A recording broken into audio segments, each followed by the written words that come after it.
High students welcome to my YouTube channel M Das maths tuition. আজকের class 10-এর test পরীক্ষা 2024-এর লাইফ সায়েন্সের একটা আদর্শ নমুনা প্রশ্ন উত্তর সহ আলোচনা করে দিচ্ছি বন্ধুরা। মোস্ট ইম্পর্ট্যান্ট আছে, এই প্রশ্নগুলো তোমাদের স্কুলেও আসতে পারে। একটা ভালো স্কুলের প্রশ্ন উত্তর সহ আলোচনা করে দিচ্ছি নমুনা প্রশ্ন, যেটা মাধ্যমিক 2025-এর জন্য খুবই গুরুত্বপূর্ণ। তো যারা আমার ইউটিউব চ্যানেলটি দেখছো সকলকে ধন্যবাদ। যারা আমার চ্যানেলে নতুন প্রিয় ছাত্রছাত্রী, প্লিজ তোমরা আমার চ্যানেলটিকে সাবস্ক্রাইব ও শেয়ার করে একটু পাশে থাকো বন্ধুরা। তোমাদের জন্য লাগাতার প্রশ্ন উত্তর করে দিচ্ছি, তাই তোমাদের কাছে শুধু এইটুকু সহযোগিতা আশা করছি বন্ধুরা। আর শুধু লাইফ সায়েন্স নয়, ফিজিক্যাল সায়েন্স, ম্যাথ এর সাজেশানও দেওয়া হয়েছে এবং এইভাবে নমুনা প্রশ্নের উত্তরগুলো করে দেওয়া হয়েছে। যারা এখনও দেখোনি তারা কিন্তু আমার ইউটিউবে গিয়ে সার্চ করে, অর্থাৎ প্লেলিস্টে গিয়ে দেখে নাও। ফিজিক্যাল সায়েন্স, ম্যাথ সাজেশান দেওয়া হয়েছে এবং টেস্ট পেপারে অনেক পেজ সমাধান করে দেওয়া হয়েছে, তাই তোমরা দেখে নাও বন্ধুরা। এবং আমার সাজেশানগুলো ম্যাক্সিমাম গ্যারেন্টি দিয়ে আমি বলছি ম্যাক্সিমাম তোমাদের পরীক্ষায় কমন পাবে, তাই অবশ্যই দেখো। যেমন এই প্রশ্নটার সঙ্গে আমার সাজেশান মিলালে দেখবে যে বেশিরভাগই আমার সাজেশান থেকে এসেছে। তো প্রথম প্রশ্ন, একজন শিক্ষার্থী শ্রেণীকক্ষে উত্তর দেওয়ার সময় তার ডান হাত তুলল, এক্ষেত্রে যে পেশিটি সক্রিয় হলো তার নাম কি? না, ডেল্টয়েড পেশি। যে পেশিটি সক্রিয় হলো সেটা ডেল্টয়েড পেশি। নিচের বাক্যগুলি পড়ো এবং যে বাক্যটি সঠিক নয় সেটিকে চিহ্নিত করো। এটা হচ্ছে অ্যাড্রিনাল হাত উৎপাদন কমায়, এটা না। অ্যাড্রিনাল মানে অ্যাড্রিনালিন যে জরুরি হরমোন বা ইমার্জেন্সি হরমোন বলে, আমাদের শ্বাস প্রশ্বাস এবং হৃৎপিণ্ডের হারকে বাড়িয়ে দেয়, এখানে বলেছে কমায়, তাহলে এটা সঠিক নয়। এবারে বায়ু দূষণের সঙ্গে সংশ্লিষ্ট রোগগুলি, বায়ু দূষণের ফলে যে রোগগুলো হয় আমাদের ব্রঙ্কাইটিস, হাঁপানি এবং ফুসফুসের ক্যান্সার। উষাকালের ঘোড়া বা আদিম ঘোড়া, যেটা ঘোড়ার আদি রূপ যেটা, সেটা হচ্ছে ইওহিপ্পাস।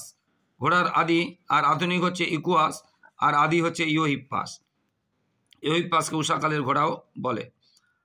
ফার্নের জনুক্রম নিচের কোন দশাটি রেণুধর জনু অন্তর্ভুক্ত নয় বা অন্তর্ভুক্ত নয়? প্রোথ্যালাস। প্রোথ্যালাস রেণুধর জনু নয়, এটা হচ্ছে প্রোথ্যালাস।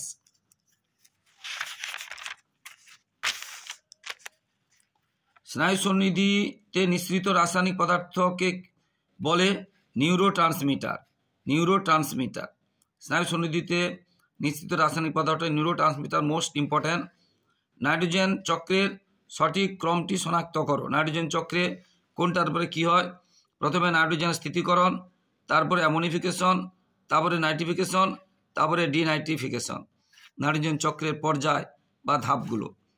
কোষ চক্রের সঠিক পর্যায় বা ধাপ কি? প্রথমে G1 মানে বৃদ্ধি বা গ্রোথ দশা, তারপরে সিনথেসিস বা সংশ্লেষ দশা, তারপরে G2 দ্বিতীয় বৃদ্ধি দশা, তারপরে M দশা বা মাইটোটিক দশা বা কোষ বিভাজন দশা। মাতা বর্ণান্ধতা, বাহক এবং পিতা বর্ণান্ধ হলে তাদের পুত্র সন্তানদের মধ্যে কত % স্বাভাবিক দৃষ্টিযুক্ত সম্ভাবনা? সেটা আছে 50%। কুলির অ্যানিমিয়া কোন রোগকে বলে? বিটা থ্যালাসেমিয়া মেজর রোগের আরেক নাম হচ্ছে কুলির অ্যানিমিয়া। হলুদ বীজপত্র ও গোলাকার বীজপত্রযুক্ত মোটর গাছের YY capital Y capital R সঙ্গে সবুজ বীজপত্র কুঞ্চিত বীজযুক্ত অপর একটি মোটর গাছের স্মল ওয়াই এবং স্মল আর সংকরায়নের ফলে দ্বিতীয় পত্র বংশে হলুদ ও কুঞ্চিত বীজযুক্ত মোটর গাছের সংখ্যা হবে কত %? না 3। এটা হচ্ছে সংখ্যা হবে পার্সেন্ট নয়, কত না 3, এটা 3 হবে।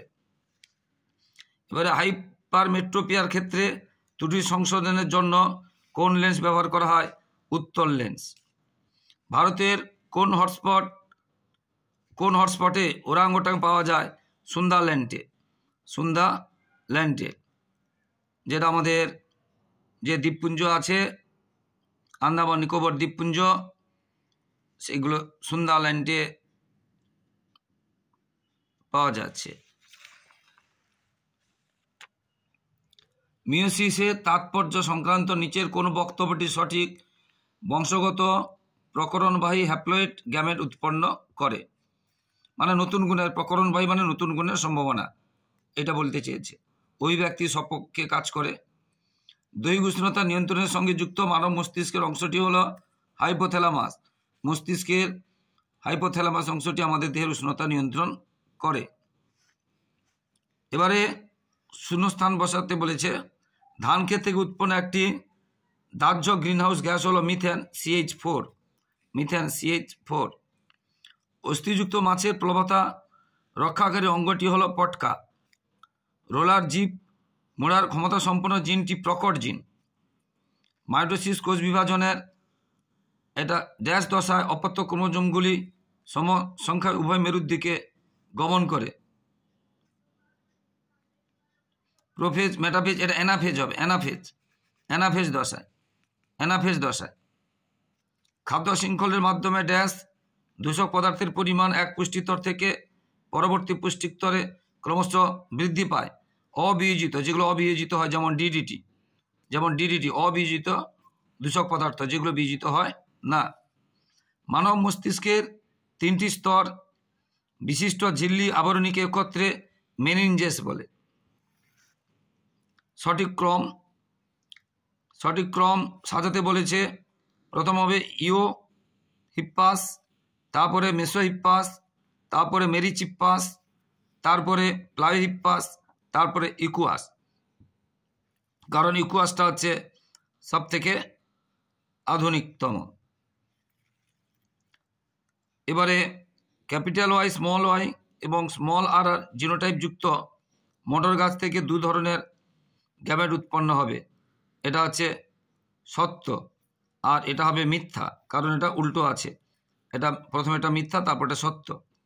সাপ ও ব্যাঙ একই কীটপতঙ্গ ভক্ষণের চেষ্টা করে, এটি এক প্রকার অন্তঃপ্রজাতি সংগ্রাম। এটা মিথ্যা, এটা আন্তঃপ্রজাতি হবে। সাপ ও ব্যাঙ অন্তঃপ্রজাতি সংগ্রাম নিজেদের মধ্যে হবে, তখন হবে অন্তঃপ্রজাতি। মানে সাপের সঙ্গে সাপের বা ব্যাঙের সঙ্গে ব্যাঙের হলে অন্তঃপ্রজাতি হবে। এটা যেহেতু প্রজাতি আলাদা আলাদা হয়েছে, তাহলে সেটা হবে আন্তঃপ্রজাতি, কিন্তু এখানে অন্ত দেওয়া আছে, তাহলে এটা মিথ্যা। সপুষ্প উদ্ভিদের স্ত্রীস্ত্রবক রোমশ আঠালো গর্ভ দণ্ডের সাহায্যে পরাগরেণু সংগ্রহ করে, সত্য। স্নায়ুকোষের অ্যাক্সনে মায়োলিন আবরণী এবং অ্যাক্সোলেমার মাঝে সোয়ান কোষ বর্তমান। এখানে মায়োলিন আবরণী অ্যাক্সোলেমা বলছে, নিউরোলেমা হবে, এটা হচ্ছে মিথ্যা। মধুমেহ রোগে আক্রান্ত কোনো ব্যক্তির অত্যাধিক পরিমাণ লঘুমূত্র নির্গত হয়, এটা মিথ্যা।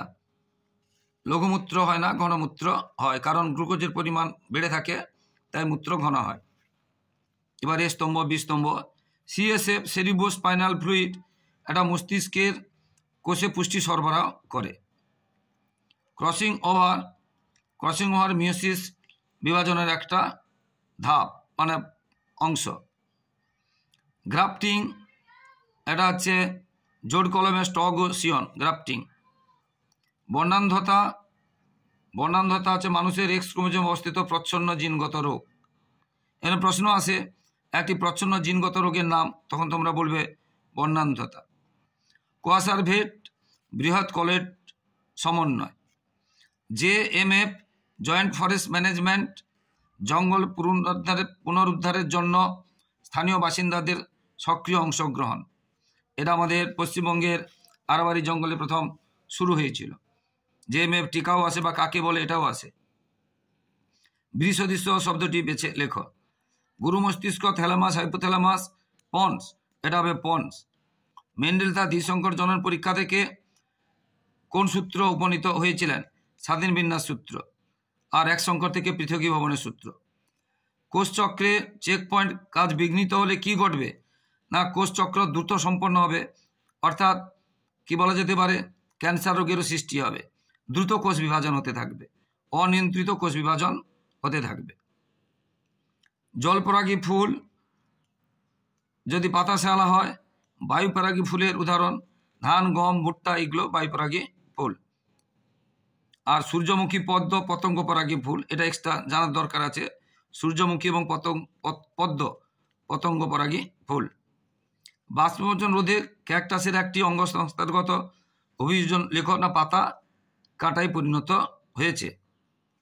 একটি অঙ্গ সংস্থানগত অভিযোজন। এছাড়া তোমরা লিখতে পারো কাণ্ড পাতার মতো রসালো এবং চ্যাপ্টাও সবুজ হয়েছে, সেটাও বলতে পারো। থ্যালাসেমিয়াতে হৃৎপিণ্ড যকৃৎ ব্যতীত দেহের কোন অঙ্গ আক্রান্ত হয়? প্লীহা আক্রান্ত হয়। এবারে 4টির মধ্যে একটি বিষয় অন্তর্ভুক্ত, সেই বিষয়টি খুঁজে বের করতে বলেছে। একটা fly ash, aerosol, green house, এইগুলো প্রত্যেকটা আছে বায়ু দূষণ, সেই জন্য এটা বায়ু দূষণ অন্তর্গত এই 4টি। সিংহলীলা জাতীয় উদ্যানে সংরক্ষিত একটি বিপন্ন প্রাণীর নাম রেড পান্ডা। সিংহলীলা জাতীয় উদ্যানে বিপন্ন প্রাণী রেড পান্ডা। এবারে বড় প্রশ্নগুলো কি আসছে দেখে নাও বন্ধুরা। বেমতন্তু গঠন ও সাইটোকাইনেসিস পদ্ধতি, এই দুটি বৈশিষ্ট্যের ভিত্তিতে তুমি কিভাবে উদ্ভিদ ও প্রাণী মাইটোসিসের পার্থক্য নিরূপণ করবে, বুঝতে পেরেছ? মানে এর সাইটোকাইনেসিসটা কেমন হয়, উদ্ভিদের কেমন হয়, প্রাণীদের কেমন হয়। উদ্ভিদের সাইটোকাইনেসিসটা মাঝখানে একটা প্রাচীর তৈরি হয়, বুঝতে পেরেছ, কিন্তু প্রাণীদের ক্ষেত্রে একটা সংকীর্ণ একটা খাঁজ তৈরি হয়। এইভাবে আছে, তোমার বই থেকে পড়ে নেবে। নিম্নলিখিত ক্রিয়াগুলির সঙ্গে উদ্ভিদ প্রাণী হরমোনগুলির নাম। উদ্ভিদের পাতার ক্লোরোফিল বিনষ্টকরণ রোধ কোন হরমোন করে? অগ্রষ্ট প্রকটতা বৃদ্ধি, ভীষণ ইম্পর্টেন্ট এটা। বিএমআর নিয়ন্ত্রণ, এটা উদ্ভিদ হবে না বলেছে, ওই জন্য উদ্ভিদ ও প্রাণী। বিএমআর নিয়ন্ত্রণ তোমরা জানো, থাইরয়েড থেকে থাইরক্সিন। বৃক্কনালিকার জলের পুনঃশোষণ, বৃক্কনালিকায় জলের পুনঃশোষণ। এডিএইচ, এই জন্য বহুমূত্র রোগ হয়, তোমরা জানো। ডায়াবেটিস, যেটা হচ্ছে ইনসিপিটাস, বহুমূত্র রোগের কারণ, বুঝতে পেরেছ।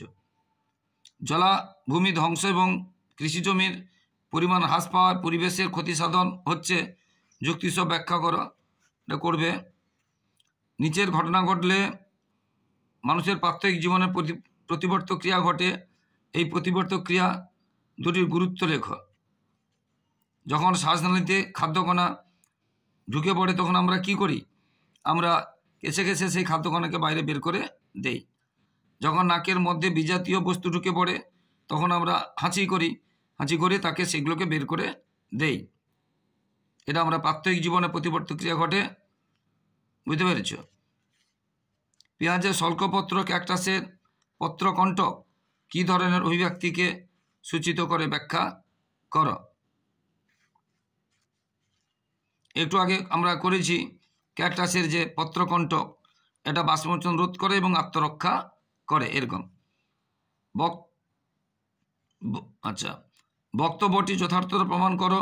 খাদ্যের উৎস ও সূর্যের অবস্থানের পরিবর্তন হলে মৌমাছির নিত্যভঙ্গির পরিবর্তন লক্ষ্য করা যায়। হ্যাঁ, তোমরা দেখেছো মৌমাছি যখন 75 থেকে 100 মিটারের মধ্যে এক ধরনের নাচে, আর যখন দূরবর্তী থাকে তখন আরেক ধরনের নাচে। তোমরা দেখেছো ওয়াগেল এবং চক্রাকার নৃত্য, তোমরা এটা পড়বে, ভীষণ ইম্পর্টেন্ট আছে। একজন বর্ণান্ধ রোগের বাহক মহিলা একজন বর্ণান্ধ পুরুষকে বিবাহ করল।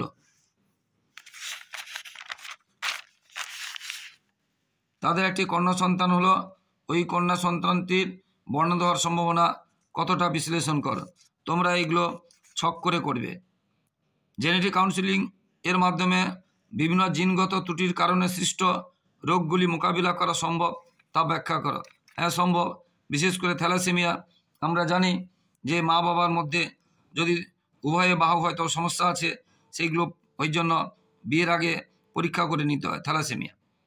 তুমি ফুটবল টিমের গোলরক্ষক হওয়ার সুবাদে খেলার সময় তোমার যে যে অস্থিসন্ধি ও পেশিসন্ধি ব্যবহৃত হয় তার একটি তালিকা তৈরি করো। প্রায় আমাদের হাত পা পিঠের প্রায় অস্থিসন্ধিগুলো পেশিসন্ধিগুলো ব্যবহার করা হয়। একটি করে উদ্ভিদ প্রাণী উদাহরণের সাহায্যে বহিরাগত প্রজাতির অনুপ্রবেশের ফলে জীব বৈচিত্র্য হ্রাসের ঘটনা ব্যাখ্যা করো। বহিরাগত প্রজাতি, আমরা যেন তেলাপিয়া মাছটা আমার প্রাণীর মধ্যে বলতে পারি, বুঝতে পেরেছ। তেলাপিয়া মাছ আমাদের অনেক ক্ষতি করছে। তারপরে এই যে কচুরিপানা গাছও আমাদের বহিরাগত প্রজাতি এবং ক্ষতি করছে। আরও আছে অন্যান্য, তোমাদের পড়ে নেবে। মাইক্রো প্রপাগেশন ধাপগুলি ক্রমানুসারে লেখো। অসম্পূর্ণ প্রকটতার ক্ষেত্রে জিনোটাইপ ও ফিনোটাইপ অনুপাত অভিন্ন হয়, বক্তব্যটির যথার্থতা ব্যাখ্যা করো। অনুপাত অভিন্ন হয় মানে জিনোটাইপ ও ফিনোটাইপের অনুপাত আমরা যেটা 1:2:2:1 1:2:1 হওয়ার কথা, সেটা সে একই রকম, সেটা বলতেও চেয়েছে। গাড়ি চালকের উপযোজন কিভাবে ঘটে, চোখের আমাদের সেটা বলতে হবে। কম আলোতে কিভাবে হয়, বেশি আলোতে কিভাবে হয়, বা দূরবর্তী কিভাবে হয়, নিকটবর্তী কিভাবে হয়। বাঘ বিলুপ্ত হয়ে গেছে অথচ হরিণ প্রচুর আছে, এমন একটি জঙ্গলের জন্য অভয়ারণ্য থেকে এনে বাঘ ছাড়া হলো। বেঁচে থাকতে গিয়ে ওই বাঘেদের যে জীবন সংগ্রাম লিপ্ত থাকতে হবে তা ভেবে লেখো। Eutrophication most important. ইউট্রোফিকেশন, জৈব বিবর্ধন, বায়োমাগ্নিফিকেশন মোস্ট ইম্পর্ট্যান্ট।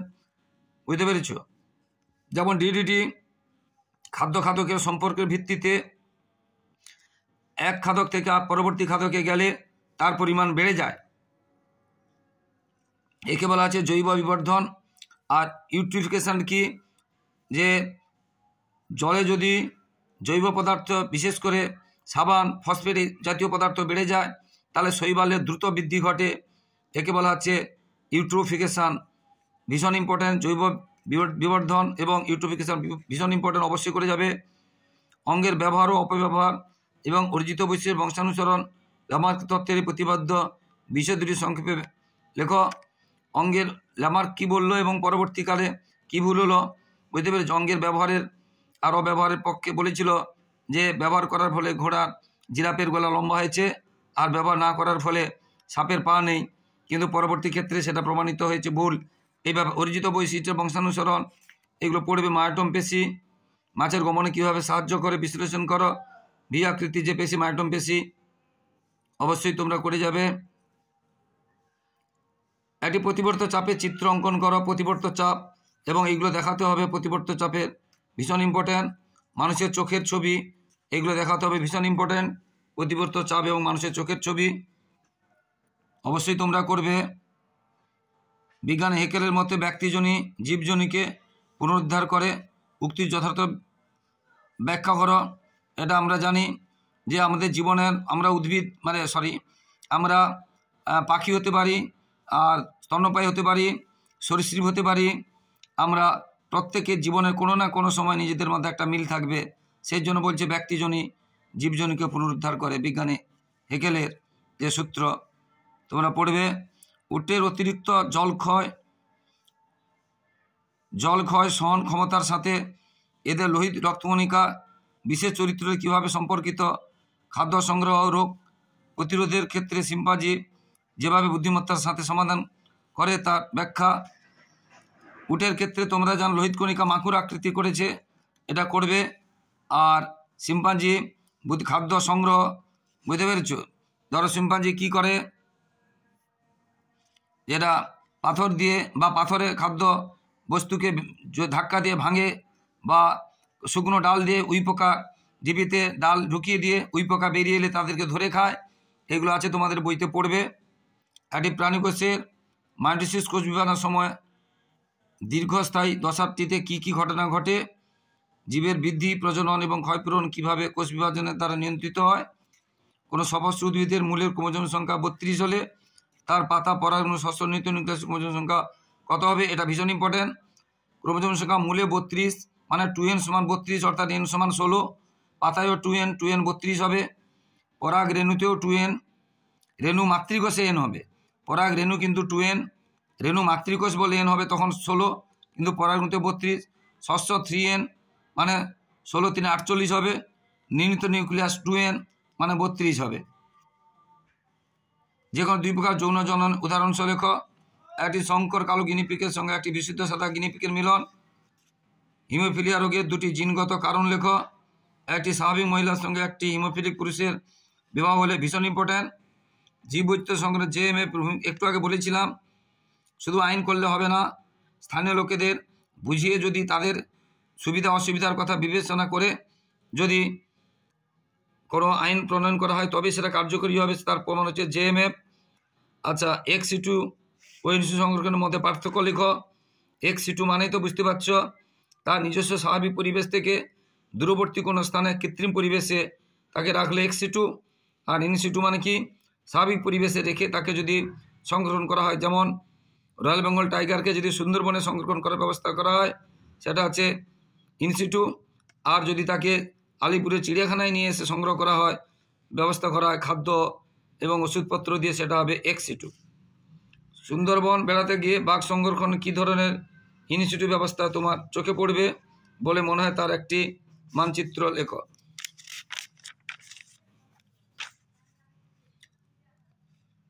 এই প্রকল্পগুলি কোথায় অবস্থিত? বাঘ, গন্ডার এবং সিংহ আমরা জানি গুজরাটের গির অরণ্যে, এটা আমরা জানি। সিংহের কথা আছে, বুঝতে পেরেছ? আমাদের রয়্যাল বেঙ্গলতে একটু আগে বললাম বাঘ, এগুলো। আর কাজিরাঙ্গা, গন্ডার, এগুলো তোমরা সব প্রকল্পগুলো পড়বে। মানুষের নানান কার্যকলাপ N2 চক্রের উপর প্রভাব বিস্তার করে, তা যুক্তি দ্বারা বুঝিয়ে দাও। বায়োডাইভার্সিটি হটস্পটের প্রধান বৈশিষ্ট্যগুলি লেখো। বায়োডাইভার্সিটি হটস্পটে মানে এখানে বহু ধরনের প্রজাতি, বহু সংখ্যায় থাকে। মূল কথা হচ্ছে বহু ধরনের, ডিফারেন্ট টাইপ অফ স্পেসিস এখানে থাকে, যেগুলো অন্য কোথাও পাওয়া যায় না। জমিতে মাত্রাতিরিক্ত কীটনাশক ব্যবহার মানুষের পরোক্ষভাবে ক্ষতি সাধন করে, যুক্তিসহ ব্যাখ্যা করো। অর্থাৎ ওই কীটনাশকগুলো পরোক্ষ বা প্রত্যক্ষভাবে খাদ্যের সম্পর্কের ভিত্তিতে আমাদের শাকসবজির মধ্য দিয়ে বা প্রাণীদের মধ্য দিয়ে আমাদের দেহে ক্রমশ সঞ্চিত হচ্ছে, যার ফলে আমাদের কিডনি নষ্ট হচ্ছে, বিভিন্ন রকম রোগ হচ্ছে। এইগুলোই ব্যাখ্যা করতে হবে। শব্দ দূষণের সম্ভাব্য দুটি ক্ষতিকারক প্রভাব আলোচনা করো। শব্দ দূষণ হলে মানুষ বধির হয়ে যায় এবং খিটখিটে মেজাজ হয়ে যায়। আর এছাড়া বাচ্চা এবং বয়স্কদের হার্টেরও সমস্যা হতে পারে। মানুষের জলদূষণের ফলে সৃষ্ট দুটি রোগের নাম লেখো। জলদূষণ আমরা জানি যে আর্সেনিক দূষণ, আর আমরা যেগুলো জানি ব্ল্যাক ফুট ডিজিজ, বুঝতে পেরেছ? এইগুলো আছে। আর ক্লোরাইড দূষণের ফলে। তো আশা করি বন্ধুরা এইগুলো করে গেলে তোমাদের অনেক প্রশ্ন জানা আসবে, এবং কি ধরনের টেস্টে প্রশ্ন হয় বা মাধ্যমিকে কি ধরনের প্রশ্ন হয় তোমরা এখান থেকে একটা ধারণা পেয়ে গেলে। তাই মন দিয়ে এই প্রশ্ন উত্তরগুলো দেখো এবং প্রশ্নের টাইপগুলো নিশ্চয়ই দেখবে। এবং যে প্রশ্নগুলো বলেছি খুব ভালো ভালো ইম্পর্টেন্ট প্রশ্নগুলোও আছে, তাই সেইগুলো তোমরা অবশ্যই করে যাবে। এই প্রশ্নটা করলে তোমরা মাধ্যমিকে এবং তোমাদের যাদের এখনও টেস্ট পরীক্ষা হয়নি, তোমাদের অনেক প্রশ্ন কিন্তু তোমরা কমন পেয়ে যাবে। তাই বন্ধুরা শেষ পর্যন্ত ভালো করে দেখো বন্ধুরা। আর যারা আমার ইউটিউব চ্যানেলটি দেখছো সকলকে ধন্যবাদ। আর যারা আমার চ্যানেলে নতুন প্রিয় ছাত্রছাত্রী, প্লিজ আমার চ্যানেলকে সাবস্ক্রাইব করে শেয়ার করে একটু সাপোর্ট করে পাশে থাকো বন্ধুরা। তোমাদের জন্য লাগাতার পরিশ্রম করে যাচ্ছি, তাই তোমাদের কাছ থেকে শুধু এইটুকু সহযোগিতা ভালোবাসা আশা করছি বন্ধুরা। আর লাইক কমেন্ট করতে ভুলবে না। শুধু লাইফ সায়েন্স নয়, ফিজিক্যাল সায়েন্স এবং ম্যাথেরও সাজেশান দিয়েছি, এবং এইভাবে নমুনা প্রশ্ন উত্তর সহ আলোচনা করে দিয়েছি। তাই তোমরা সেইগুলো অবশ্যই যারা এখনও দেখোনি তারা কিন্তু অবশ্যই প্লে লিস্টে গিয়ে আমার ইউটিউবে গিয়ে সার্চ করে দেখে নাও বন্ধুরা। সবাই খুব ভালো থাকো, সবার পরীক্ষা ভালো হোক, সবার ভবিষ্যৎ ভালো হোক। জয় হিন্দ, বন্দে মাতরম।